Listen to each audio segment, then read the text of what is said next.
The verdicts are in, guilty and not guilty, in the Rittenhouse and Ahmaud Arbrey trial. What happened? What is the reaction of those that are involved? It's Stay the Water. I'm your host, Dr. Claville, and we're going to talk about the tale of two trials. Stay tuned. We'll be back in just a moment.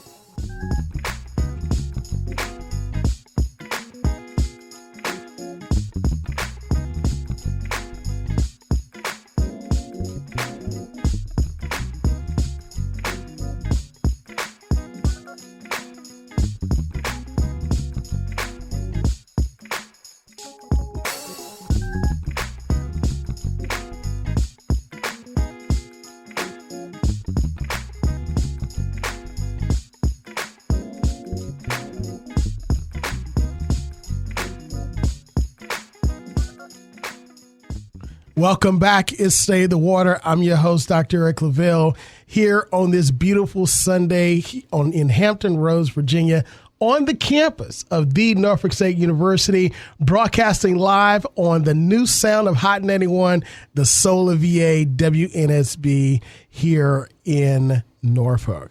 I'm telling you, those of you that enjoyed, hopefully you enjoyed, all of you enjoyed your Thanksgiving holiday.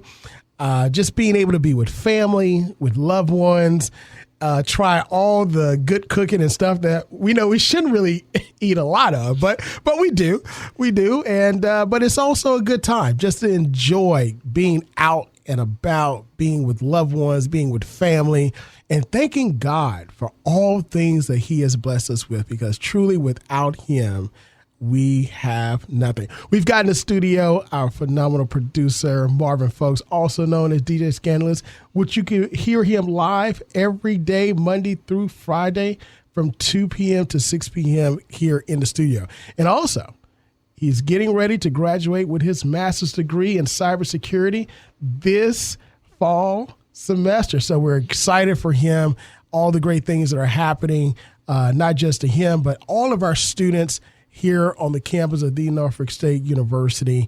Great things are happening here. Again, to all of those that enjoyed your break, we welcome students back today, and some that are actually leaving.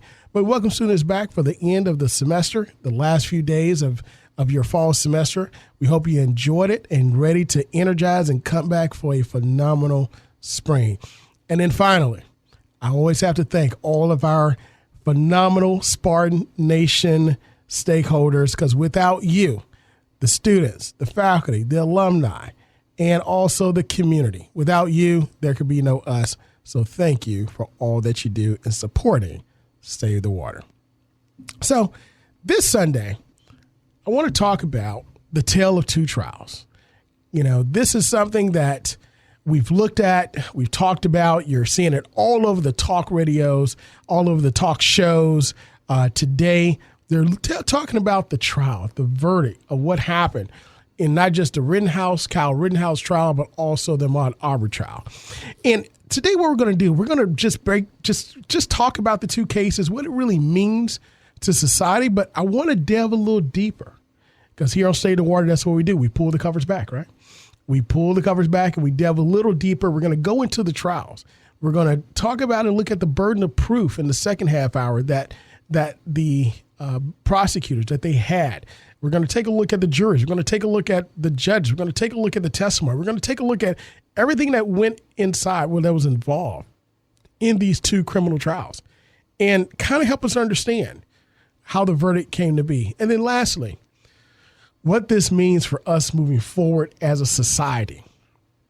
Because these cases, they came out of the historic 2020 Black Lives Matter protests and social justice reckoning of inequities, inequality, discrimination, and simply telling the truth, telling it like it, and some of y'all will understand when I say this, telling it like your TI is. Understanding, just telling it raw, how life has been, but not just that, but what we can do to move forward for solutions. And that's what we focus on here on this show. We're going to look at solutions. Again, not telling you what to think, but giving you all the facts and letting you make the decision, because if a well-informed person can make a better decision. So in light of 2020, we saw the upheaval in a lot of our cities, a lot of our communities. Even here in Hampton Roads, we saw a lot of protests as it relates to reckoning with inequality, reckoning with historical discrimination, reckoning with issues in the workplace, reckoning with whether Black lives really matter. And not just Black lives, but it was a symbol for not just African Americans, but all marginalized people, right? And out of that came protests in Wisconsin that took place. And in that protest, some of these protests turned deadly. They did. And we remember and we honor all those lives that were lost. But it just didn't start in 2020. It really started earlier than that. Because when we think about Charlottesville, what happened here with Unite the Right movement, that was something that we hadn't seen in decades, okay? I mean, that was a site that, if you're not a student of history, if you're not a historian, you're looking at that and you're saying to yourself, oh my God, what did I just witness? What's taking place? And of course, unfortunately, individuals lost their lives there. And you have the tug of war. You have that pendulum that's swinging back and forth. You have those two extremes that are saying, we want this, our society to remain and stay looking like this. And others are saying, no, we don't want that. We want something different. We want a society of equality, a society of as few or less or no inequities as possible. So after 2017, after the Charlottesville, we get 2020. And of course, we get a little pop-ups here and there. But 2020, we saw protests across the country.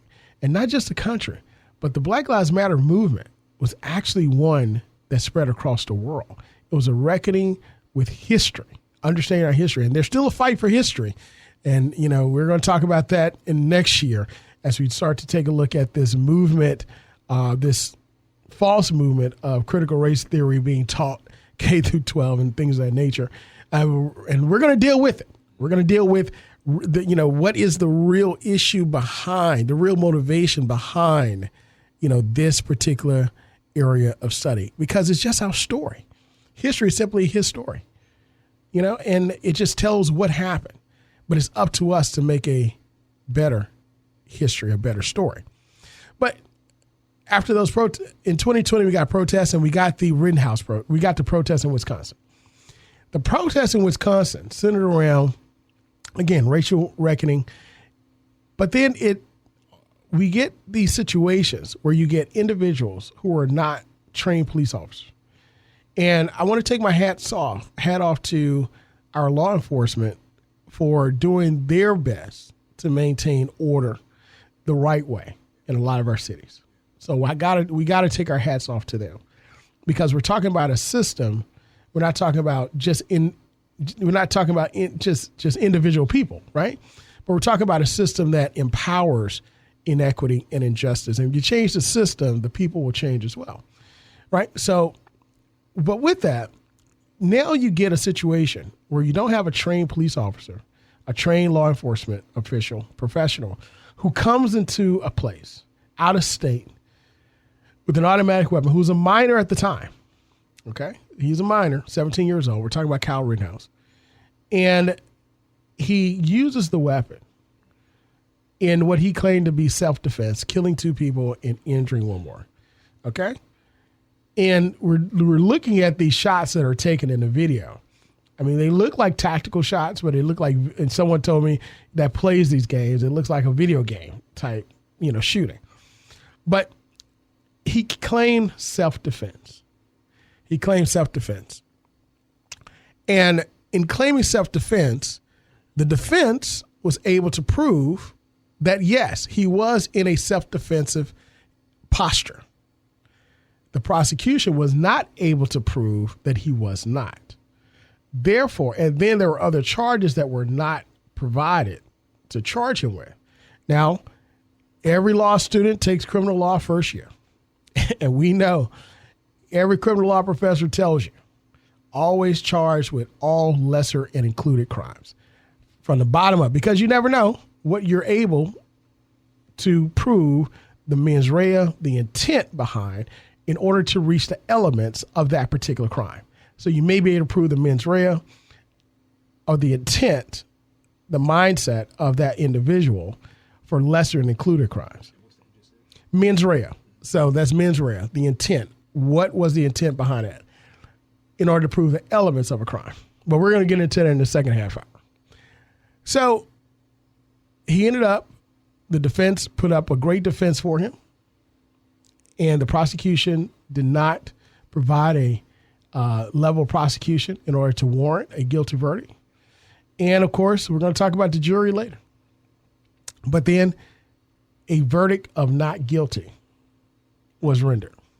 So the jurors in the Rittenhouse case believed that he was acting in self-defense and should have been acquitted of all charges. Now, at the last minute, the prosecution tried to include these lesser included crimes, but the judge, which there were some movements, some decisions made by the judge during the course of the trial that came into question, but the judge did not allow those to be included. And one would say they should have included it before, which you should. Others would say, well, maybe they should have included it after, he should have allowed it. But the case of the matter is they were not included. So therefore, he was acquitted. What was the fallout from that? Was that the right verdict? Is this now giving individuals who act in vigilantism an opportunity to say, now I have a defense. I was protecting my property. I was out there helping the police force do their job. So therefore, I should be acquitted or not even charged with any of these crimes just for acting for self-defense. Also, do I have a right to own a gun, automatic weapon, because of situations like this? You know, all of these issues are coming to the forefront. And we're going to talk about who's holding these individuals out to champion, you know, their causes, to champion what they believe should be the law of the land. Second Amendment, right? You have those who are on the right, those that are extreme. And when I say on the right, I'm speaking of those who are conservative, those that are Republican, those who are more what we call Trumpists or Trumpism, those that believe that we should have less government and less interference in our daily activities. Those individuals are using this case to champion their causes. As a matter of fact, one of the U.S. congresspersons out of North Carolina offered him an internship on Capitol Hill. You know, not only that, but on Fox News, there is a documentary now that's coming out about him. Right. So is he making money? Yeah, he's going to make money off this. You know, but I mean, that's America. That's America. You can make money off anything in America, right? So there are individuals who were prosecuted that got off, that wrote books, and they're making money off of those books. So you can make money off of anything. That's not the issue. It's America. It's a free market, free enterprise. It's the greatest country on earth as it relates to being able to have, own, and make as much money as you want. Nothing wrong with that. The issue comes where should this individual be held out to be a representative of all these issues that are controversial in our society? Should they be the ones? Well, some say yes, some say no. The question is, what do you think? It's Stay the Water. I'm your host, Dr. Eric Claville, here on the new sound of Hot 91, the Soul of VA on WNSB 91 here on the campus of the Norfolk State University. Today, we're talking about the tale of two trials. We're examining the Kyle Rittenhouse and also the Ahmaud Arbrey trials, delving in deep to understand why the verdicts were as they were. Not only that, but also what does this mean for society moving forward? Was it the right decision in both cases? Are these the things that we should hang our hats on to try to solve our problems in society that existed before these trials? Let us know what you think. We're live here in the studio. Give us a call, 757-823-9110, 757-823-9110. So Marvin, let's take a look at the Ahmaud Arbrey case, right?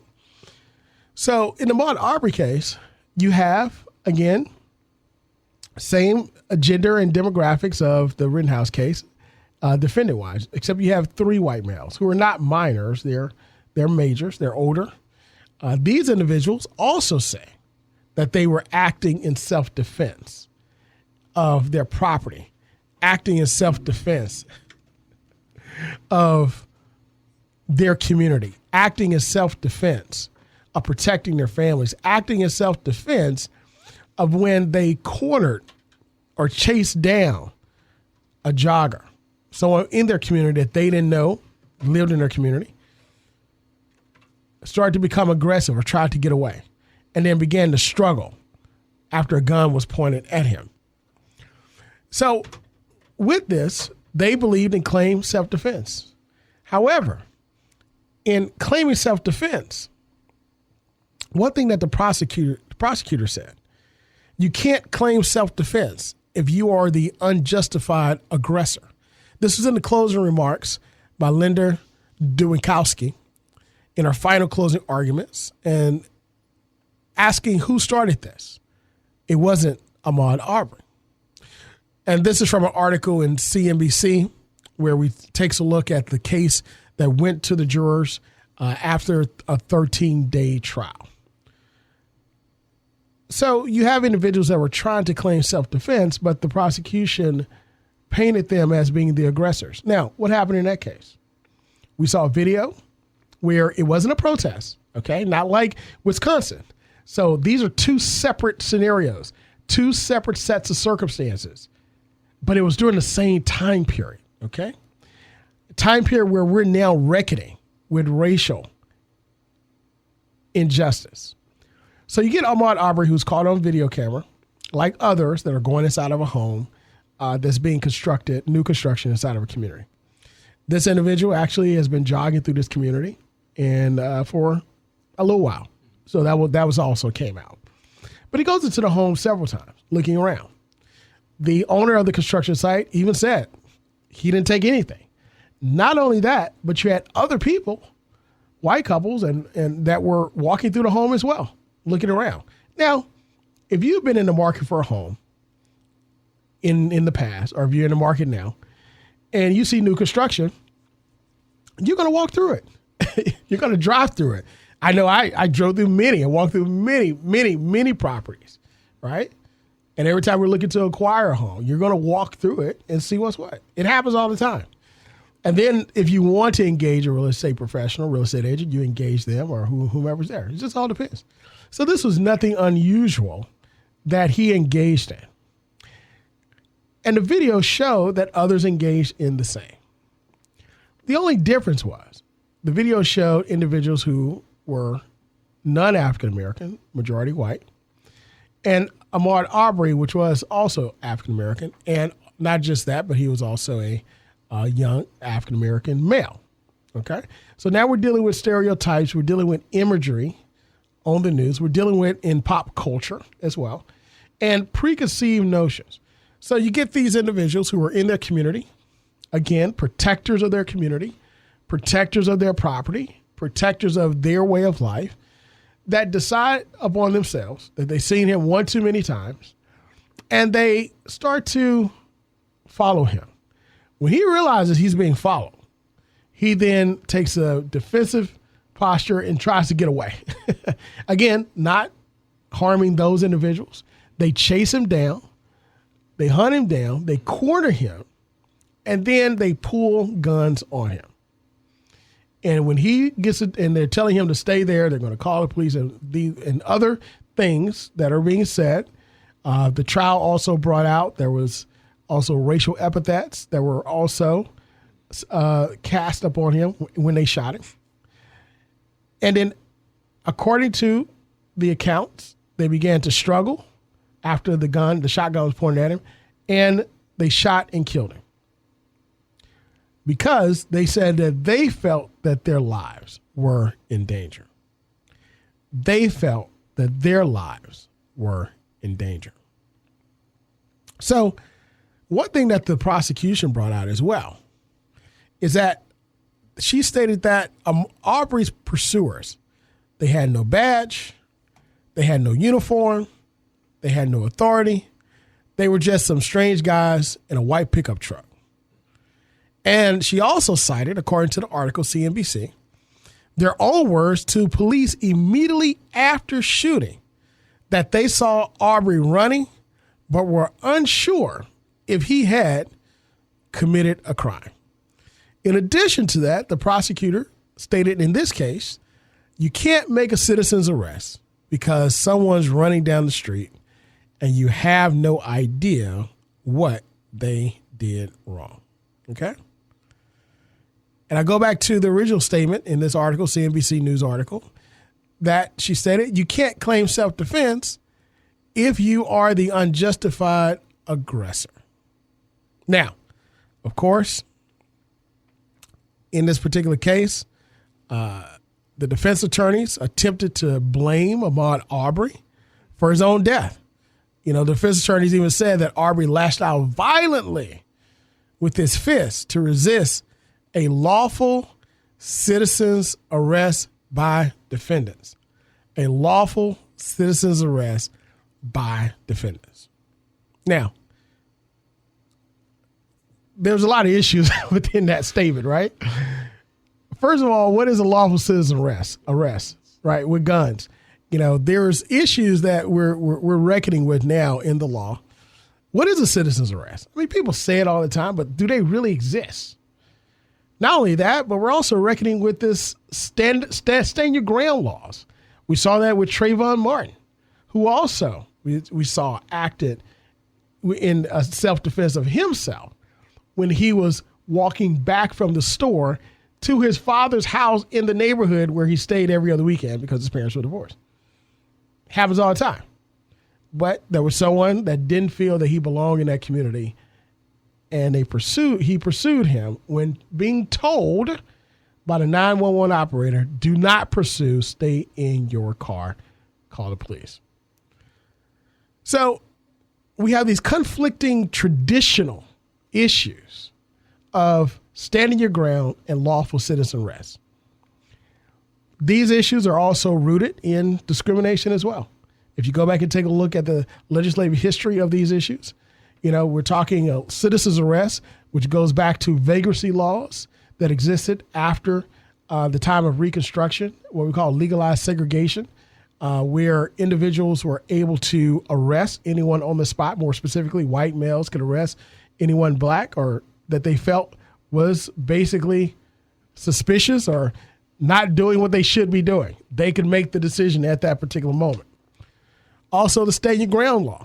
These came out of a series of recent, when I say recent history, we're talking a couple of decades, recent history where communities started enacting these particular policies on the state level where individuals could take in their own hands the law and not flee when they feel that they're being attacked or they are in danger. So it allows them to make their own perception. It allows them to make a perception against other individuals. It allows them to stand there and not call authorities. It allows them to stand there and act in self-defense. Even if it turns out to be wrong, it becomes a viable defense for an action that could take someone's life and unfortunately take away the innocence of the community, the innocence of our nature. It chips away with it one piece at a time. One piece at a time. I want to go back to this Ahmaud Arbrey, go back to some of the facts in it. It said the McMichaels, and these were the three white gentlemen that actually were convicted, by the way. They were convicted of killing him. They grabbed guns and pursued Arbrey in a pickup truck after spotting him running through their subdivision on February 23rd, 2020. It also said that the other person, Brian, joined and chased and recorded the video of McMichael opening fires. Arbrey threw 3 punches and grabbed McMichael's shotgun. No one was charged in the killing until Brian's video was leaked and the Georgia Bureau of Investigation took over the case from local police. Now, I want to make sure that we understand something here. It's not as if the police department did the right thing. Okay? I want to go back a little bit here. It's the same thing that happened to George Floyd. All right? If you take a look at the original police report, the original police report did not give the account that we saw on video. It was because of brave people that saw videos that were taped and they decided to post them. It's that type of bravery by citizens, not to condemn someone, but in order to act in a way to bring justice and truth to a situation where there's injustice and untruth. I think, Marvin, I think all the time about that young lady that recorded the full video of George Floyd being murdered before our eyes. The world saw it. How, and her being on the stand was such a moment of bravery, such a moment of humanity, such a moment of, I mean, it touched my heart. It really did. How she wished that she, could not, that he could live, But she stood there. They recorded, right? She saw it. Now, the other part of it is the person that did the right thing within the Georgia Bureau of Investigation and leaked the video. Now, of course, there is policy, but the policy that was there would have kept a lot of that hidden. But they did the right thing and made sure that video got out. And then after the videos went out, Minnesota police were charged, Derek Chauvin convicted, and the other three get ready to come up on trial. All right. After the video was leaking in the Ahmaud Arbrey case, then the three white men in the pickup truck with guns were then charged. They were not charged initially. It was only after the video brought truth to light. The prosecution also noted that Brian told police he used his truck to run Arbrey into a ditch and cut off his route. And he stated that he told officers they had him trapped like a rat. And the actions of both men said directly contributed to his death, of course. But the prosecution also stated, she said, it doesn't matter who actually pulled the trigger. Under the law, they were all guilty. All guilty. I think that when we take a look at what happened in that trial, when we take a look at the surrounding circumstances, when we take a look at the history of our country, the history of what we do, of what we've been through, it gives us again, another wake-up call, Marvin, for us to say, listen, we can forge a better future. Not just a better future in the immediate, but a better future forever if we simply deal and reckon with these issues that we have dealt with all along, that we've been living with, but never really dealt with in a way that is substantial, in a way that is transparent, in a way that is transformative for our posterity in the future. So they were all convicted of murder. Their sentences, they're going to come after this. Of course, you have the trial phase where you have the verdict. And then after that, you have the sentencing phase. In the Kyle Rittenhouse case, he was acquitted on all charges of killing the two in Kenosha, Wisconsin. And from there is no sentence. He goes free. He's out doing what he is doing. Come back. We'll be back in just a few moments, but we'll delve a little bit deeper into these trials and look at how it impacts our community in the future. This is Stay the Water. I'm your host, Dr. Eric Claville. We'll be back in just a moment. The Ice for Life Foundation, in partnership with Hot 91, Dance Dimensions, and Zips Dry Cleaners Norfolk are collecting coats for those in need this winter. Please support us by dropping off a new or gently used winter coat at Zips Dry Cleaners, 5812 Poplar Hall Drive in Norfolk until Saturday, December 4th. Coats will be cleaned, then distributed December 11th. For more information, log on to WNSBonline.org or call 757-897-0576. It's the annual winter coat drive, brought to you by the Ice for Life Foundation, Dance Dimensions, Zips Dry Cleaners, and Hot 91, the soul of VA. The new man fitness Fitness Foundation Holiday Bike Drive is back. Now, through December 22nd, 2021, the Newman Fitness Foundation is collecting new bikes and helmets to help children of families who face tough times during the holiday season. This year's goal is to collect 300 bikes and helmets. Consider donating to help us reach our goal. The bike and helmet drop-off location is inside Pembroke Mall, Suite 110, near the former Sears location. For more information, you can call 757-774-5984 or www.nmffoundation.org. It's Stay the Water. I'm your host, Dr. Eric Claville. Welcome back as we delve into an examination, a tale of two trials, the Kyle Rittenhouse acquittal and the Ahmaud Arbrey guilty verdict. Two cases that held and shocked the nation for not just the verdicts themselves, but also for what it means for our society and where it came out of. In the first half hour, we discussed the trials themselves. We kind of broke down what those charges were. We broke down what the verdicts were. We broke down more in depth some words of the prosecution and defense in the Ahmaud Arbrey case, where we had a guilty verdict of all three men who were found guilty. We know that their sentencing phase is coming later. And we also looked at the Kyle Rittenhouse acquittal, where the defense successfully argued self-defense. And the jurors actually saw and actually took the jury instructions into the deliberation and came back with an acquittal.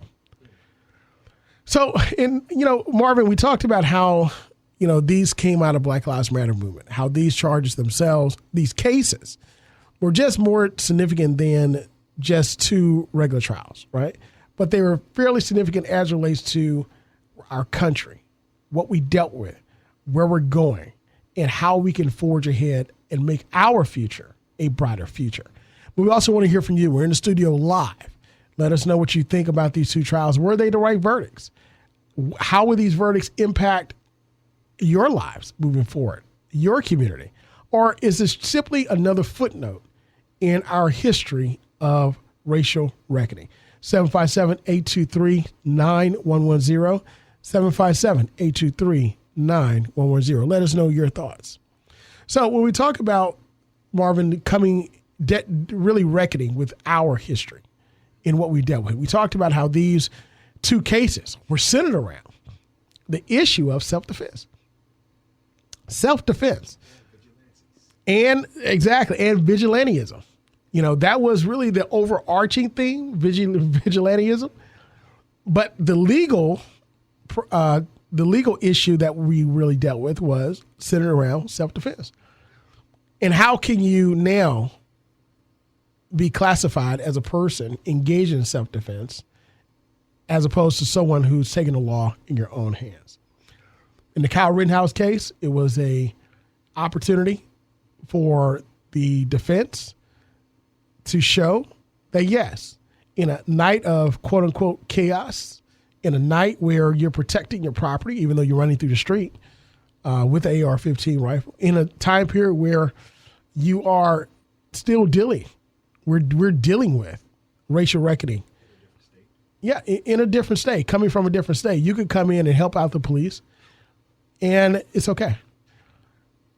What the Ahmaud Arbrey trial showed is that in a state where the history is different. Keep in mind, Wisconsin and Georgia have two very distinct histories when it comes to dealing with race, when it comes to dealing with issues involving different groups, different ethnic groups. And also Georgia itself is one of the first states in our union and were one of the strongholds of the Confederacy. So out of Virginia, South Carolina, and Georgia, you get quite a bit of history there, what we call strongholds. So, these are two different states, but really dealing with the same issue. The Ahmaud Arbrey trial showed us that you can't be the aggressor and claim self-defense. You can't do it. But again, same issue, same legal issue, different legal standard as it relates to those jurisdictions, which is significant. And then, but the overarching theme of vigilantism. Can you do it? So, in a in the Kyle Rittenhouse case, of course we know, and I'm looking at an article from NPR.org, the trial ended in acquittal, but there are some civil lawsuits that could be coming. In the Ahmaud Arbrey case, the civil lawsuit was already settled with the family.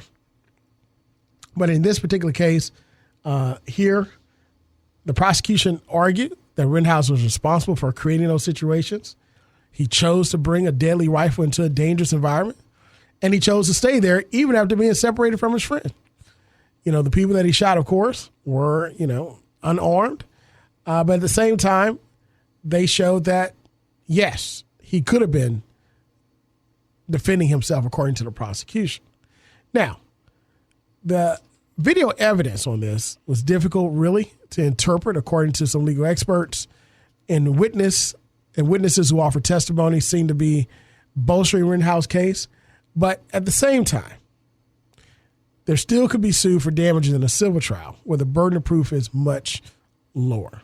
So the parents of Mr. Bloom, Karen Bloom, and John Huber said that their son will have his day in court. They're brokenhearted and angry over the acquittal, but they will be bringing these civil lawsuits. Now,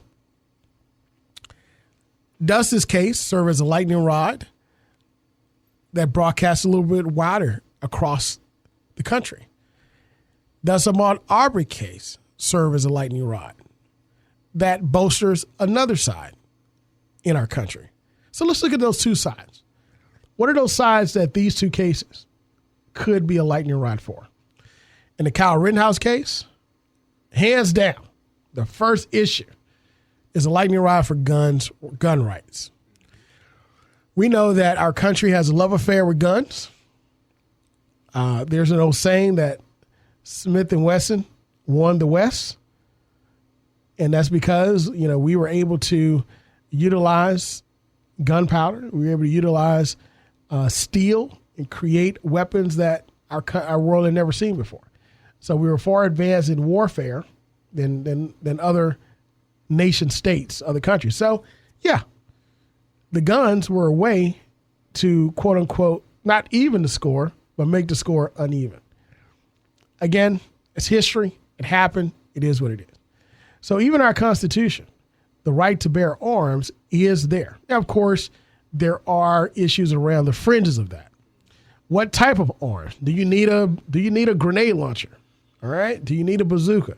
All right. Do you need a attack helicopter? Do you need all that? All right. Can you do that?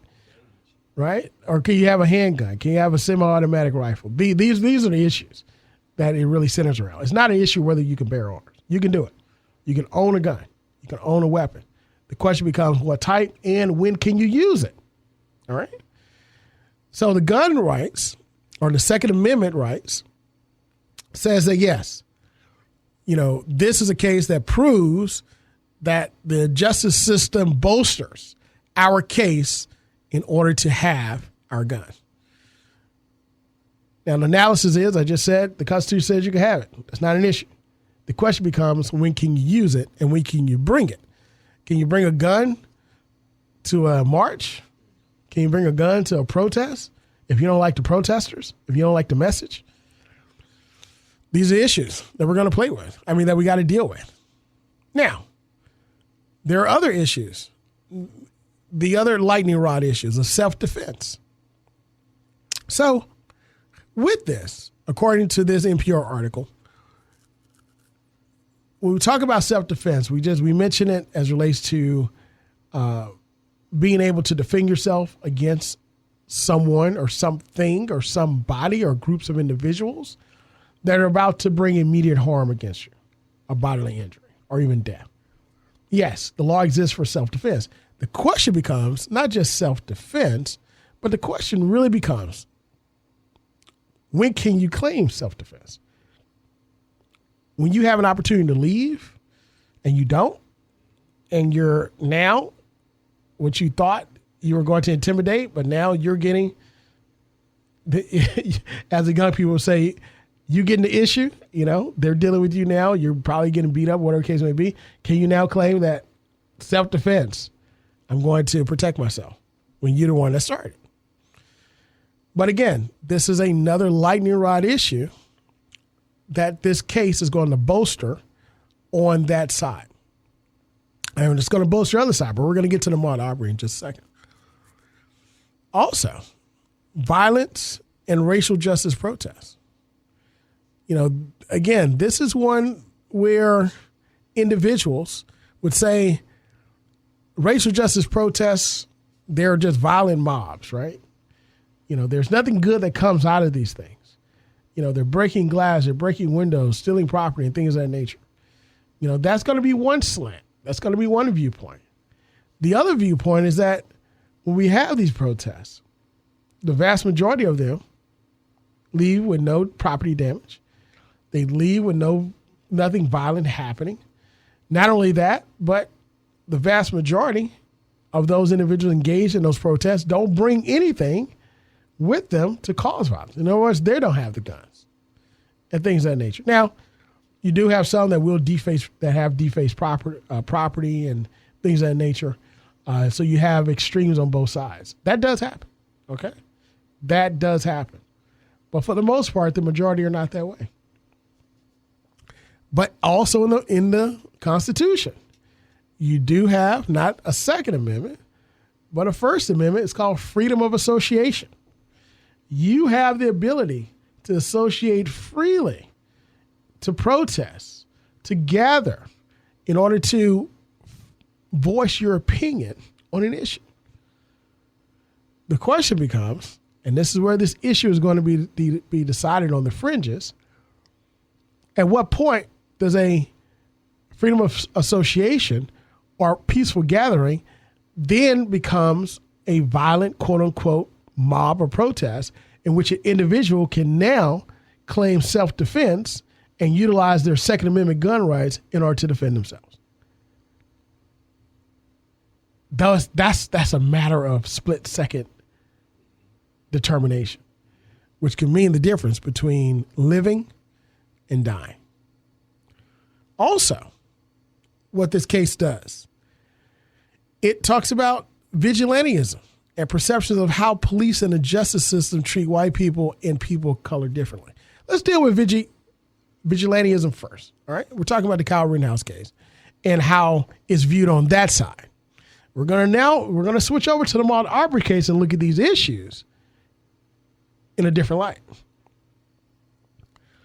So in the Kyle Rittenhouse case, this individual, like I said, came from out of state as a minor with a semi-automatic weapon, walking the streets, separated from his friend to, quote unquote, protect property, but then started going through the street and the like, waving at police officers waving back at him. Okay. Now that's another issue. We could talk about that, the perceptions of what that looks like if Rittenhouse was not a white male. All right. If he was a black male, brown male, if he waved at the police officer with a semi-automatic weapon, would he get a wave back? Or would he get bullets back? That's another issue. But what individuals will utilize this trial to say it bolsters our stance to say that we can protect, that we're assisting. We're not destroying. We're assisting police officers in the job that they have to do because it is a hard job, right? So that's what you're going to get that bolsters that argument. And then finally, according to this article and how we're going to deal with this particular case, we look at how perceptions of how police and the justice system treat white people differently than people of color. So when we take a look at first of all, let's look at the jury. There were no African Americans on this jury in the Rittenhouse case. There was only one African American on the jury in Ahmaud Arbery's case. And the judge did mention that this is possible for grounds of error, which would be an appeal.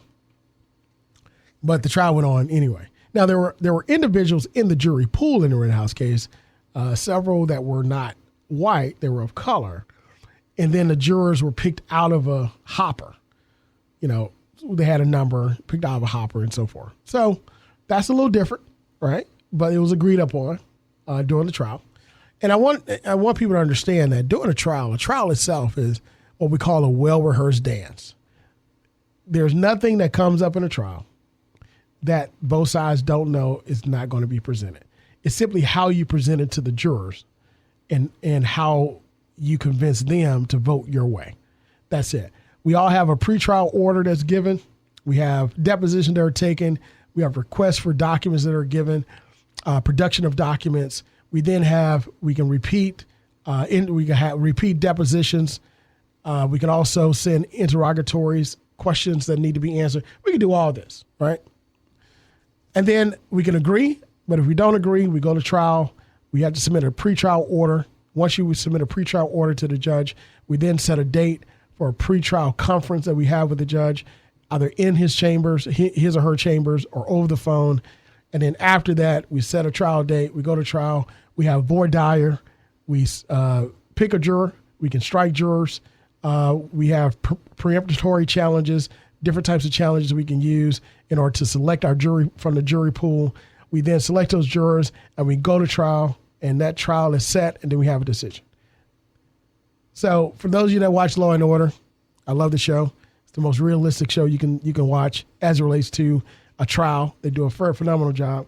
But you're not going to get that aha moment where Stabler says, I remember this piece of evidence, and go back and get it. It's going to say something. It's not going to happen. That's not how it happened. It then becomes the job of the prosecution and the defense in acting. That's it.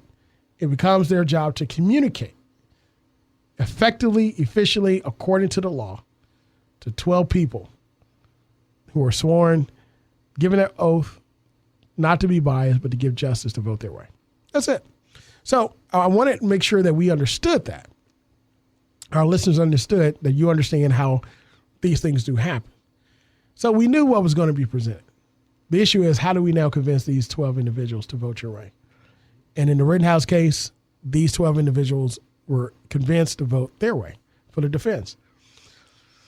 But the question becomes, would the justice system have treated, if it was not Kyle Rittenhouse, a white young male, as a minor, if it was someone else who was a black male as a minor that was charged with the same thing?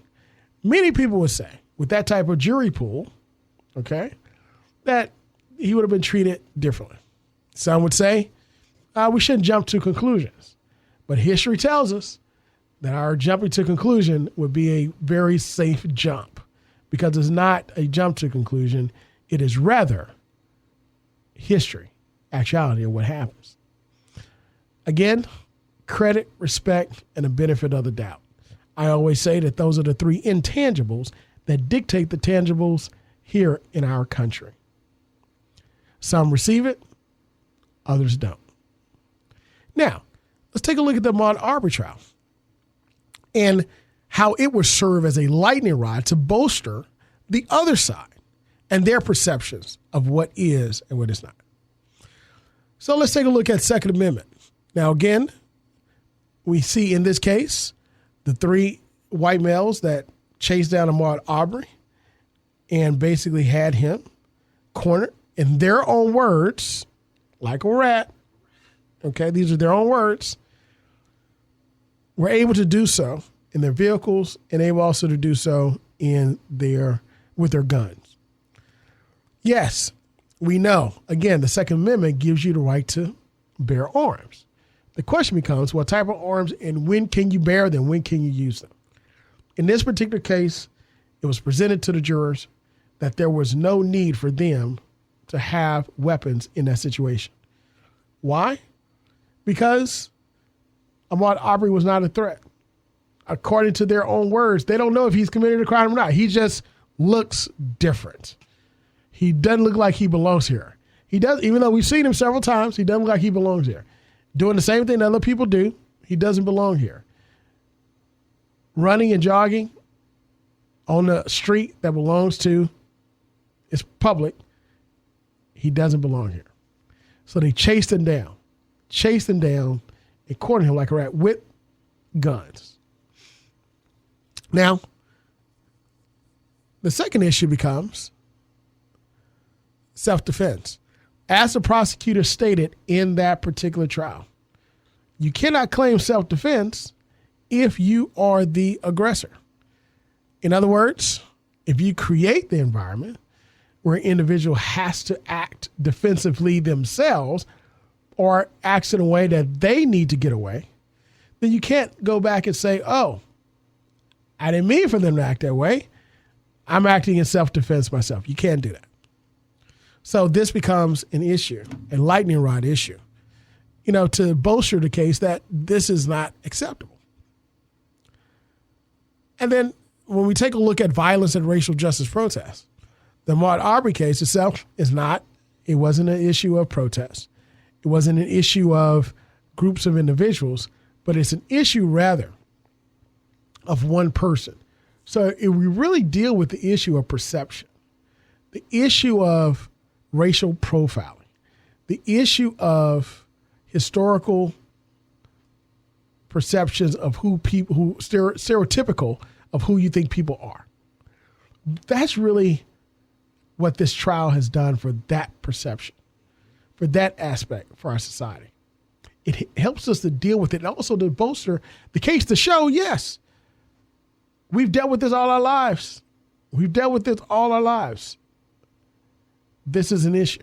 It brings it now back up to the forefront. As it relates to the issue of vigilantism, in the Ahmaud Arbrey case, according to their own admission, they took the law into their own hands to make a, quote, lawful citizen's arrest, unquote. A lawful citizen's arrest, is there such, again, we got to deal with this.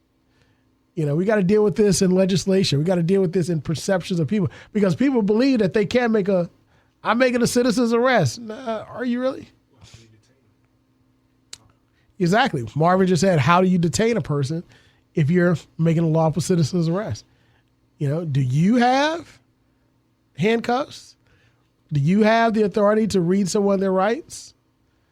Do you have the authority to falsely imprison someone? Because that's both the criminal and the tortious or civil issues that you would have to deal with when you actually do something to someone.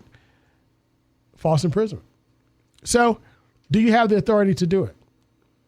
And that's, again, another issue that this trial brings to the forefront and bolsters that side of it. And then finally, perception of how police and the justice system treat white people different from people of color. I stated earlier in the first half of the show how the Ahmaud Arbrey case and the George Floyd case are very similar as it relates to police accountability. Why do I say that? In those two cases, the video was not turned over until after the written account, the reports, showed something very differently than what actually really happened. It was the video evidence, the video proof. It was also the video evidence that clouded the prosecution in the Rittenhouse case and what they were trying to prove. So video itself is not a end all to begin all to save all. It still can be interpreted differently if the case warrants it. But in these two cases, the written word didn't match up with the visual. So therefore, you had an issue that needed to be remedied in the justice system. And the justice system found a remedy for it. Guilty on all charges. So when we deal with the reckoning of not just police, but also how the justice system treats whites as opposed to black people, we also have to take a look at the first prosecutor or attorney in this case for Ahmaud Arbrey, that she was holding things back and giving a lot of leeway to these three defendants. Fortunately, she was removed, and unfortunate for her, she could be facing charges herself and disciplinary charges. These are all issues that we, again, have to reckon with in our society, things that we've dealt with. And not just dealt with, recognized, and to create a better tomorrow. Lastly, there's a Politico article under Law and Order, and it's an opinion article that's written, and I like what it says in our last few moments. It says what the Arbrey and Rittenhouse trials can't do for America. It states that over and over, we invest criminal trials with too much moral freight. The bigger issues do matter, but they aren't the jurors' problems. They are our problems. In the trial in Kenosha, it wasn't, the writer says it wasn't an occasion to ask whether gun control is a good idea, or whether right-wing media has too much power, or whether Antifa is a menace. The jurors did not proclaim Rittenhouse a hero. They did not nominate him for public office. They didn't even say he did the right thing when he shot and killed 2 people. They simply said that the state failed to sustain its burden of proof. Not only that, but also the questions that we may ask if we want to create systemic change or deliberately exclude it from jury's consideration. It says that the Derek Chauvin's trial asked whether he murdered George Floyd. That's it. But one thing that we know is that the verdict in Brunswick, no matter what it was, it cannot solve our problems. It cannot answer the racially charged questions of belonging and entitlement at the core of the case. According to the article, it says it cannot tell us whether white men secure in their white suburbs should be empowered to decide whether a blameless black man belongs in their space, or whether they ought to have the authority to act on that judgment by arming themselves and giving chase, or whether they should be free to kill the black man who resists. It will no more answer these questions than did the trial of George Zimmerman for the killing of Trayvon Martin. And most of all, it cannot shed light on the history that would lead these white men to think their behavior was just, or describe the future that makes this horror impossible. The only thing that this verdict in Brunswick will achieve, according to this opinion article, is justice for Ahmaud Arbrey. But it will not solve our ills. That's our job. Again, that's a Politico opinion article entitled What the Arbrey and Rittenhouse Trials Can't Do for America. You can look it up at Politico.com. But Marvin, one thing that we do know is that, unfortunately, these might not be the end of these types of trials. But one advantage that we do have, we have the advantage of history, and we have the advantage to move forward and do the right thing to make a better place for our posterity. Well, you hear it. That's the music. That means that we're out of time. We want to thank you again for joining us here on Stay the Ward. I'm your host, Dr. Eric Claville, broadcasting here on the campus of the Norfolk State University at the new sound of Hot 91 WNSB, the soul of VA. For all of you that enjoy your Thanksgiving holiday that are coming back to work on Monday, come back with a smile on your face because we've got so much to be thankful for. But guess what? You can join us every Sunday at 1 p.m. here on WNSB 91, where we bring movers, shakers, and policymakers to you to discuss issues that are important to the community. Until then, be blessed. Thank God for all you have, and we'll see you next Sunday.